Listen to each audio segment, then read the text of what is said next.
आज हमारे साथ जुड़ रहे हैं डॉक्टर सीपी राय जी, जो कि सीनियर जर्नलिस्ट हैं। डॉक्टर साहब नमस्कार।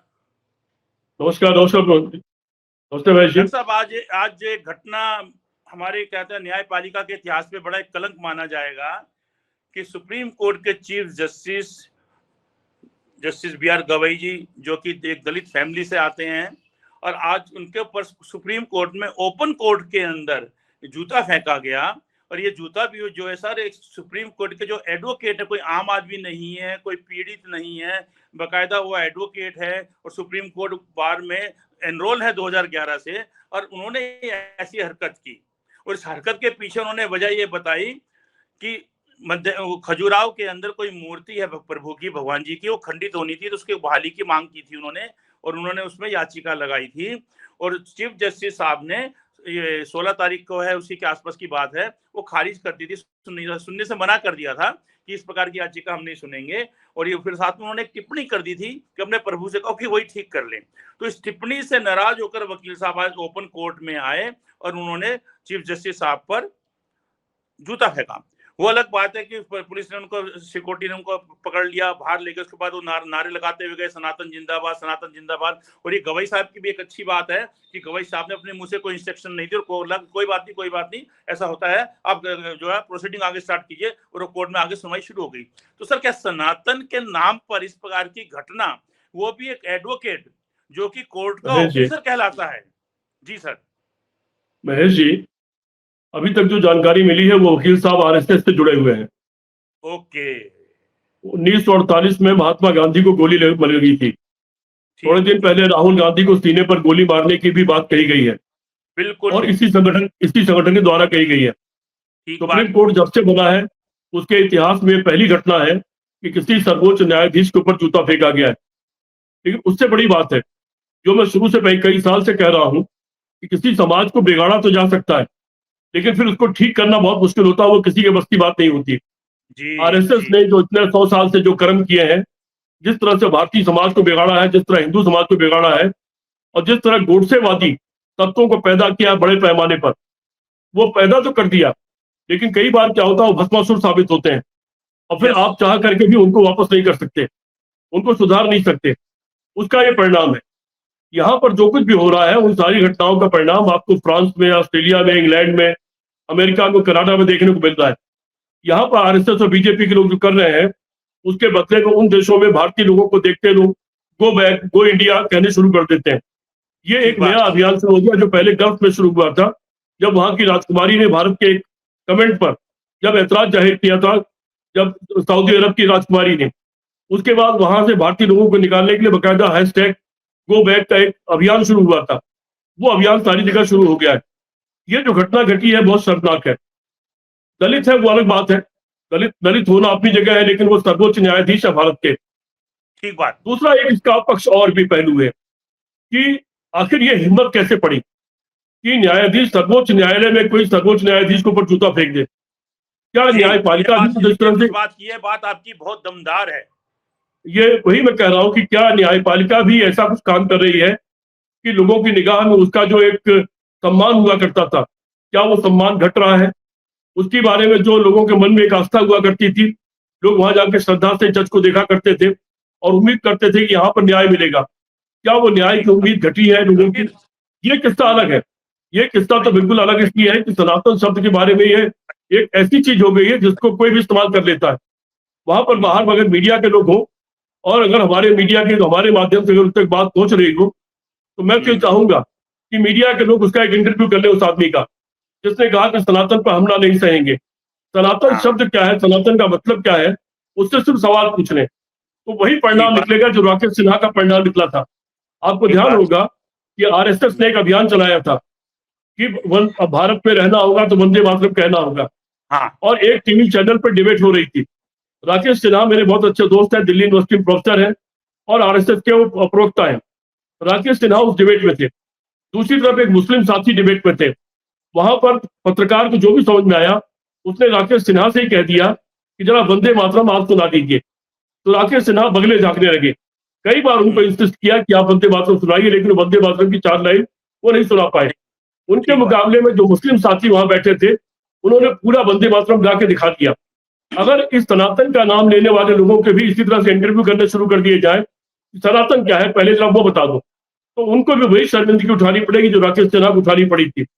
ये इसी तरह का एक भेड़ चाल चल पड़ी है।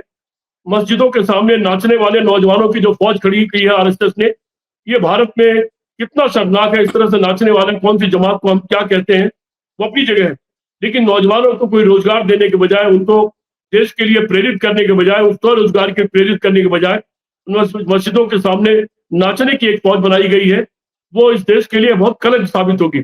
आज की घटना कलंक है, इस कलंक की हम निंदा करते हैं और इस तरह की घटना आइंदा ना हो उसका कुछ न कुछ इंतजाम होना चाहिए। साथ ही साथ आरएसएस पर बहुत बड़ा सवाल है, क्योंकि ये सज्जन जिन्होंने जूता फेंका ये आरएसएस से जुड़े हुए हैं।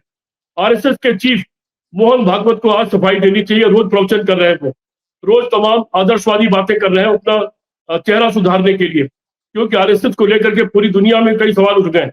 उसको आतंकवादी संगठन के रूप में लोग देखने लगे हैं, इसलिए उसको अपना चेहरा साफ करने के लिए मोहन भागवत आए दिन कोई भी आदर्शवादी बातें करते हैं। आज सवाल यह है कि क्या अगले कुछ घंटे में क्या इस पर कोई सफाई मोहन भागवत की तरफ से आएगी? क्या मोहन भागवत कहेंगे कि साथी को हम आरएसएस से निकाल रहे हैं? क्या मोहन भागवत कहेंगे कि आरएसएस इन चीजों के खिलाफ है? लेकिन अभी तक जिस इनके नेता ने राहुल गांधी के बारे में कहा कि उनके सीने में हम गोली मारेंगे, उस पर न तो मोदी ने कोई बयान दिया, न आरएसएस की चीफ ने कोई बयान दिया, न अमित शाह ने कोई बयान दिया, न कोई नड्डा ने बयान दिया। इसको मौन सहमति समझा जाए कि उन सबकी मौन सहमति है गोली मारने के मामले पर। ये आतंकवादी संगठन, इनका काम ही यही है, तो वो जूता मारे या गोली मारे, इनका काम ही यही है। जी महेश जी। डॉक्टर साहब, मैं बीच में इंटरप्ट करना चाहूंगा।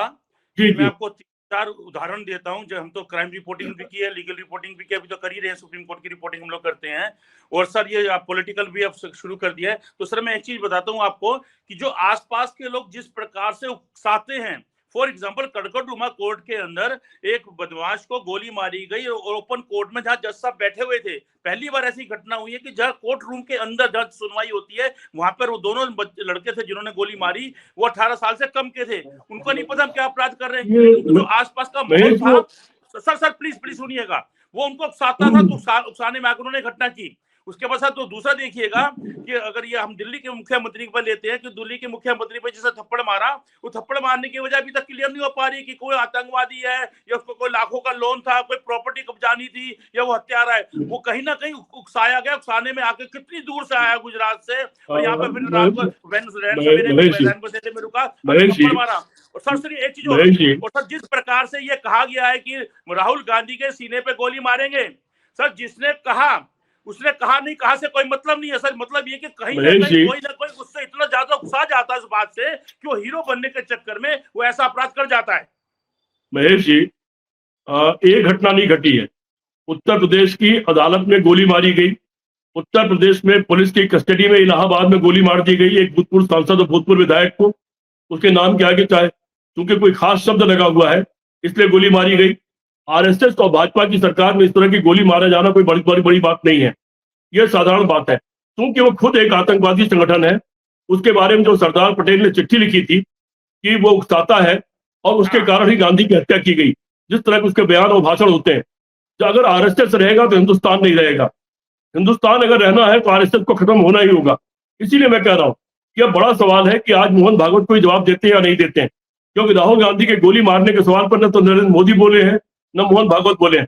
अभी आज इस सवाल पर देश के सर्वोच्च न्यायाधीश पर जूता मारा गया है। मोदी और शाह अपने कार्यकर्ताओं को उकसा रहे हैं ये किस प्रकार का बयान हम समर्थन करते हैं, और आओ देखो कौन हीरो बनता है। अदरवाइज वो कोई ना कोई टिप्पणी करते ताकि दूसरे आदमी को लगता कि बुरा, अगर वो चुप बैठे हैं जा रहा है। महेश जी, आप तो बहुत छोटी सी बात समझने की कोशिश करिए। आरएसएस का रजिस्ट्रेशन नहीं है जी, रजिस्ट्रेशन नहीं है तो वहां पर चुनाव की कोई प्रक्रिया नहीं है। चुनाव की प्रक्रिया नहीं है तो वहां की मेंबरशिप की कोई प्रक्रिया नहीं है। वहां पर कोई रजिस्टर नहीं, जैसे पार्टियों को अपने मेंबर बनाने पड़ते हैं, जो एनजीओ भी होते हैं उनको मेंबर बनाने पड़ते हैं, उनके सदस्यों की लिस्ट जारी करनी, उनकी लिस्ट जमा करनी पड़ती है रजिस्ट्रार के ऑफिस में। चुनाव की प्रक्रिया जारी कर उनको देनी पड़ती है और अपने पदाधिकारियों की लिस्ट देनी पड़ती है। आरएसएस को अपनी कोई पदाधिकारियों की कार्यकर्ताओं की लिस्ट कहीं नहीं देनी होती है।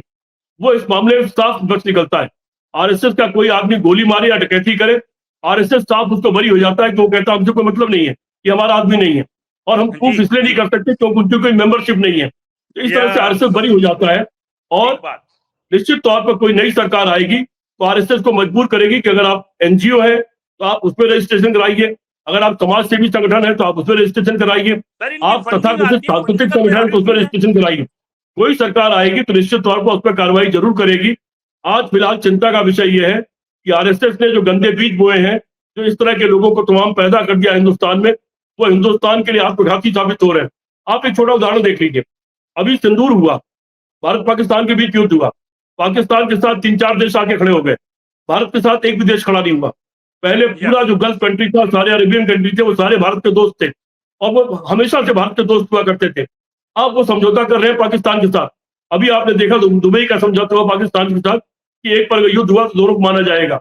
ये सारी जो भी कुछ घटनाएं घट रही हैं, ये सब आरएसएस के कुकर्मों के कारण घट रही हैं। और ये तथाकथित अंधभक्त जो हरकतें यहाँ करते हैं, जो बयानबाजी करते हैं, उसका पूरी दुनिया में रिएक्शन हो रहा है और ये भारत के लिए बहुत आत्मघाती है। निश्चित तौर पर किसी सरकार को जो भी इसके खिलाफ इस भाजपा के खिलाफ सरकार आएगी, निश्चित तौर पर उस पर कोई कड़ी कार्रवाई करनी होगी और कुछ नए नियम बनाने पड़ेंगे और बीन बीन करके इनके खिलाफ कोई कार्रवाई करनी होगी। देश का बड़ा नुकसान कर रहे हैं। ये महेश जी।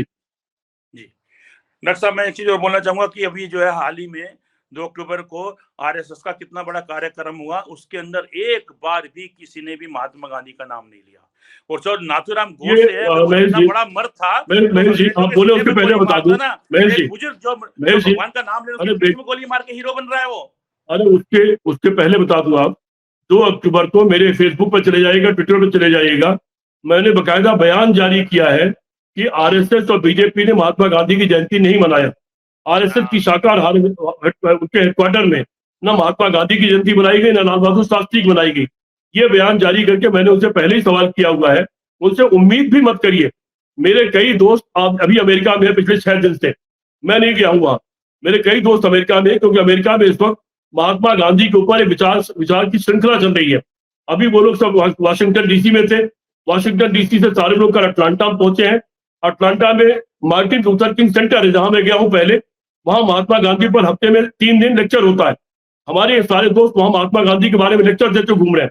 तो अमेरिका वो जगह है जो महात्मा गांधी के बारे में लेक्चर कर रहा है, जो उनकी प्रदर्शनी लगा रहा है, और भारत वो जगह है जहां महात्मा गांधी को गाली दी जा रही है। अपने को देशभक्त कहने वाले और अपने को सांस्कृतिक संगठन कहने वाले संगठन को महात्मा गांधी से नफरत है, अमेरिका को महात्मा गांधी से प्यार है। महात्मा गांधी ने जिस इंग्लैंड को भारत से भगाया था, उस इंग्लैंड की संसद के दरवाजे के ठीक सामने महात्मा गांधी की मूर्ति लगी हुई है। शर्म आनी चाहिए आरएसएस के लोगों को और भाजपा के लोगों को, और इनको किसी भी हालत में इस देश का राजनीतिक संगठन और सांस्कृतिक संगठन कहलाने का अधिकार नहीं है। जी महेश जी।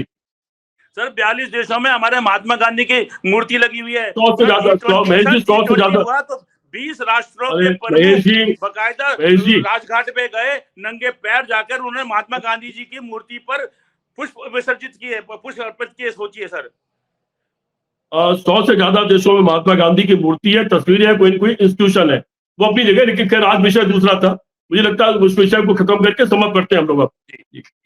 चलिए डॉक्टर साहब, आपका भी समय लिया, हमने पहले ही कहा था कि समय की बहुत कमी है, लेकिन चर्चा बड़ा इशू था, सेंसिटिव इशू था। डॉक्टर साहब नमस्कार।